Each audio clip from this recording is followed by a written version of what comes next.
Noong nakaraang linggo, nasaksihan po natin ang pagbangon ng mga IDPs o Internally Displaced People o Bakwit ng Mindanao sa tulong ng Stride Mindanao. Sa gabing ito, mas lalo pa nating makikilala ang Stride Mindanao. Magandang gabi po. Ako po si Ethel Cantor Constantino at ito ang Talk Mindanao. Dahil sa kaguluhan sa ilang parte ng Mindanao noong 2008, marami sa ating mga kababayan ang napilitang likasin ang kanilang mga tahanan. Nang taong iyon, nakatala ang National Disaster Coordinating Council ng kalahating milyon na mga bakwit sa Central at Western Mindanao. Ito ay sanhi sa nangyaring giyera sa pagitan ng gobyerno at ng Moro Islamic Liberation Front o MILF matapos isinantabi ng Korte Suprema ang Memorandum of Agreement on Ancestral Domain o MOA-AD. Ang kaguluhang iyon ay naging hamon para sa gobyerno kung papaano ibabalik sa kanilang mga komunidad ang mga bakwit ng Mindanao. Sa unang bahagi ng taong 2009 ay unti-unting bumaba ang bilang ng mga IDP sa Central at Western Mindanao. Nagsimula ito nang ipatupad ng gobyerno ang Early Recovery Plan, isang malawakang programa para sa pagpapabalik ng mga IDP sa kanilang normal na pamumuhay. At sa tulong ng proyektong Strengthening Response to Internal Displacement in Mindanao o Stride Mindanao na alinsunod sa Act for Peace program, mas napabilis ng ating gobyerno ang layuning maibalik ang ating mga IDP sa kanilang mga tahanan at mamuhay ulit ng mapayapa. The Act for Peace program is multi-component. It has a component which deals with delivering basic services to conflict-affected communities, especially our peace and development communities. And under that particular component, we have some provision for humanitarian assistance in cases of displacement that may affect our peace and development communities. By the end of 2008, while the war between government and MILF was still continuing then, the project, which is known now as Stride Mindanao, was actually the second phase of the IDP program that was done 3 years back actually, which was also implemented by MEDCO, now the Mindanao Development Authority, in partnership with UNDP. The project Stride was really a very, shall we say, effective way of strengthening and making humanitarian work, including recovery work, be integrated into peace-building work. We've also been working both to provide immediate humanitarian assistance to the civilian victims of the conflict in Mindanao, and also to help in the reintegration of those people who've been affected by these conflicts over the years. And this precisely is where we've been very happy to work with the Stride program in helping these victims of the conflict to resume their lives and to have a perspective of what anywhere else in the country people would say would be normal hopes for development. Sa tuwing may kaguluhang nangyayari sa Mindanao, laging nasasakripisyo ng ating mga kababayan ang kanilang mga ari-arian. At ang masakit pa nito, sa bawat pag-atake, maraming buhay din ang nawawala. Kaya naman agad na tinugunan ng Stride Mindanao ang pangunahing pangangailangan ng mga IDPs sa 4 na aspeto upang matulungan sila na muling makabangon. Ito ay ang enabling policy environment, delivery of core services, trauma counseling and rehabilitative services, at rebuilding social cohesion.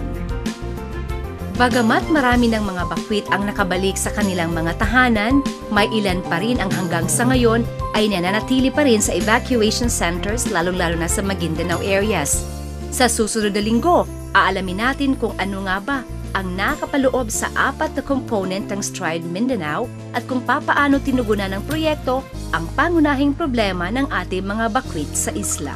Malaki nga po talaga ang naitulong ng Stride Mindanao para sa ating mga kababayan na naapektuhan ng kaguluhan dito sa Mindanao. At kung pag-usapan nila ang tulong, isa pang funding agency ang patuloy nagbibigay ng kanilang suporta para naman po sa Customs, Immigration, Quarantine and Security ng Northern Mindanao. Yan po sa pagbabalik ng Top Mindanao.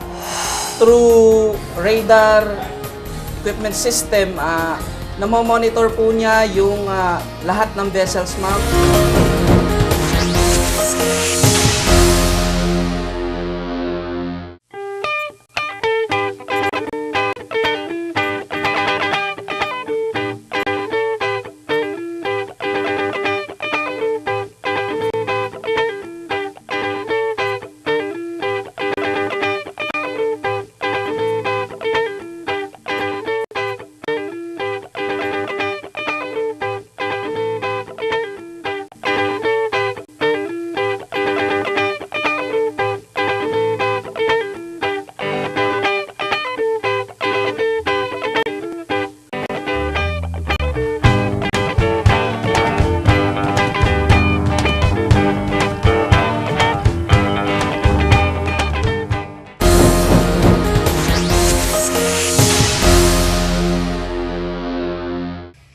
Araw-araw, daan-daang katao at mga kargamento ang pumapasok at lumalabas dito sa Northern Mindanao. Kaya naman mas pinaigting pa ang seguridad sa mga paliparan at mga daungan sa tulong ng programang CIQS. Sa panahon ngayon, tila nagiging bahagi na ng pang-araw-araw na problema ang ating kaligtasan at seguridad. Ilan lamang sa mga suliraning pang-seguridad na kinakaharap ng ating gobyerno ay ang smuggling, human trafficking at terrorism. Dito sa Northern Mindanao, matagal na rin pinagsisikapan ang pagpapalakas ng seguridad sa lugar. Dahil sa mabilis na pag-unlad ng Cagayan de Oro at ng ibang syudad sa rehiyon, pinangangambahan na lalong dadami ang pagpasok ng mga tao mula sa iba't ibang lugar. Kaya naman nagkaisa ang mga taga Northern Mindanao na mas lalo pang higpitan ang seguridad sa buong rehiyon. Sa tulong ng BEST on CIQS, isang proyekto ng Australian Agency for International Development at ng Mindanao Development Authority o MINDA, mas napaigting na ngayon ang seguridad sa mga malalaking daungan at paliparan ng Misamis Oriental at Cagayan de Oro City. Mga kaibigan, nandito po tayo sa control tower ng Mindanao International Container Port dito mismo sa Taguluan, Misamis Oriental. At ang nasa harapan ko po ay ang radar monitor, kung saan makikita dito sa radar na ito ang mga barkong naglalayag, papasok at papalabas ng Makahalar Bay. This equipment, through radar equipment system, namomonitor po niya yung lahat ng vessels, ma'am, tsaka yung ship's information, arrival drop, forward and aft, yung number of crew on board, yun po yung kasalukuyang kinukuha natin, tsaka yung cargoes nila, ma'am. At tsaka specifically kung saan yung destination nila, kung saan sila through berth magdadak sa along Makahalar Bay. Nakakatulong po tong equipment na to, ma'am, kasi lahat ng any kind of maritime disasters, namomonitor natin lahat ng vessel, tsaka makokontak natin sila through VHF radio at tsaka along sa radar. Kung in case kung ano yung maritime disasters na maka-encounter, which is specifically kung may mga bagyo, at tsaka kung may mga sudden collisions or other maritime disasters, may malulunod, up-to-date detail through radar and voice communication, VHF radio. Dahil dito sa PVDEC o Philippine Veterans Investment and Development Corporation, dumadaan ang tonila-toniladang mga produkto na ini-export at ini-import sa Mindanao, distrikto ang daungan sa pagbabantay. And it came also to a point where we were also told that CIQS had through OSA through CIQS had some funds available for security purposes. And for our part here in PVDEC, we requested that this amount be used to train Coast Guard operators in the use of the radar. At kung gaano kahigpit ang container port sa Misamis Oriental pagdating sa seguridad, ganun din naman ang ginagawa ng Cagayan de Oro Seaport.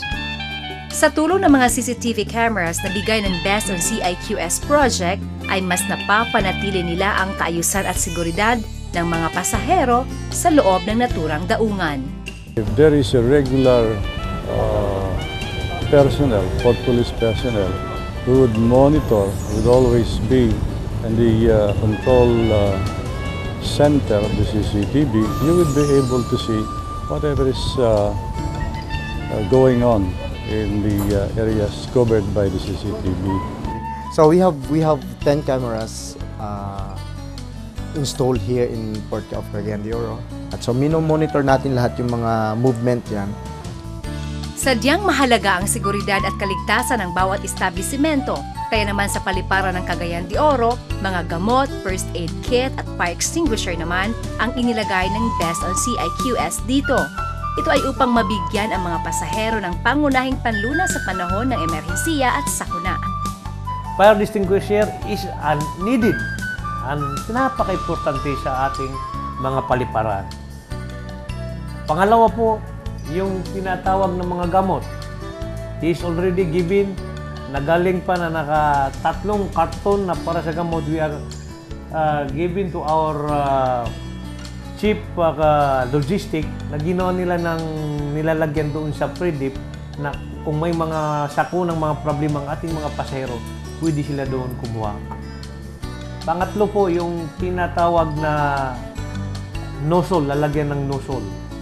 Nozzle na yun, parang hose, na it is already given na kung may sunog, makapagbigay pa yun na tubig ang ikukuha doon, lalabas tubig.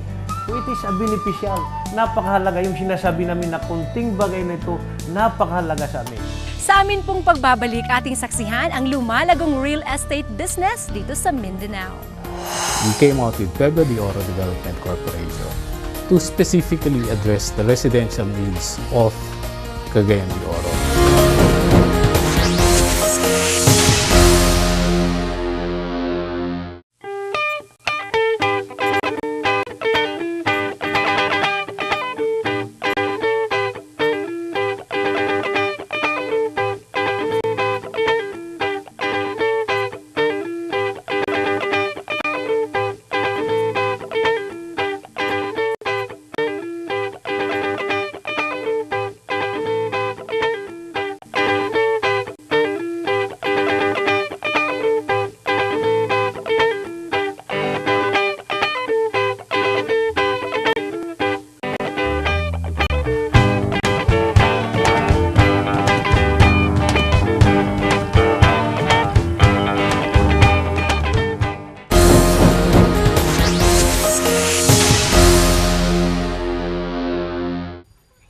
Kaliwat kanan ang pag-usbong ng iba't ibang property development projects sa Mindanao. Ito nga raw po ay isang magandang palatandaan na umaangat na nga ang real estate business ng rehiyon.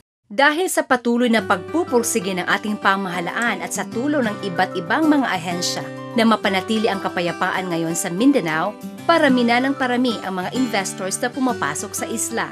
Patunay na nga rito ay ang pag-unlad ng real estate business sa Northern at Southern Mindanao. Sa Cagayan de Oro City, isang township real estate ang ginawa ng Pueblo de Oro. Ito ay upang matugunan ang halos lahat ng pangangailangan ng mga residente. Pueblo de Oro Development Corporation started in Cagayan de Oro about 15 years ago. We came out with Pueblo de Oro Development Corporation to specifically address the residential needs of Cagayan de Oro. The whole concept for the Pueblo de Oro Township was that it was going to be a 360-hectare township complete with residential, commercial, leisure and recreational component, and spiritual. In fact,